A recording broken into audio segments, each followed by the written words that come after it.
গুলশানের Holey Artisan বেকারিতে গত ১ জুলাই ভয়াবহ হামলা চালায় জঙ্গিরা। ঘটনার পর থেকেই নানা আলোচনা এই হামলার মূল পরিকল্পনাকারী কে বা কারা, পেছন থেকে এর জন্য অর্থ দিয়েছে কে, অস্ত্র ও জঙ্গিদের প্রশিক্ষণই বা দিল কোন গোষ্ঠী।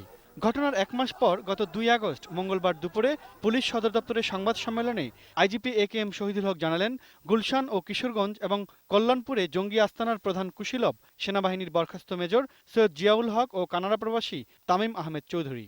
তাদের ধরতে ওই দিনেই ২০ লাখ টাকা করে পুরস্কার ঘোষণা করেছে পুলিশ।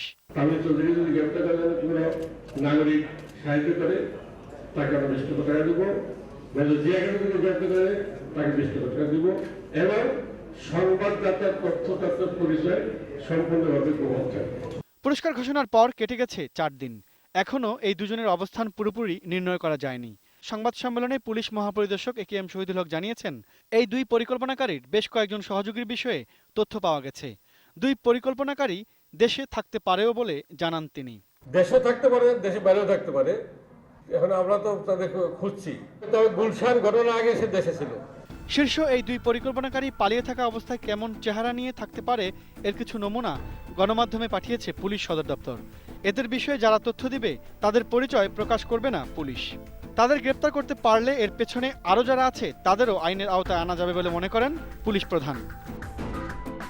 অন্যদিকে হোলি আর্টিজানে হামলা মামলায় সন্দেহভাজন আসামি হিসেবে ৮ দিনের রিমান্ডে থাকা নর্থ সাউথ বিশ্ববিদ্যালয়ের সাবেক শিক্ষক হাসনাত করিম ও তাহমিদ হাসিফ খানকে জিজ্ঞাসাবাদ করছে মামলার তদন্তে যুক্ত পুলিশের কাউন্টার টেরোরিজম ইউনিটের কর্মকর্তারা। পুলিশ কর্মকর্তারা বলছেন, সামাজিক যোগাযোগ মাধ্যমে ভাইরাল হওয়া ভিডিও ও গণমাধ্যমে প্রকাশিত ছবিতে এই দুজনের সন্দেহজনক আচরণ দেখা যায়।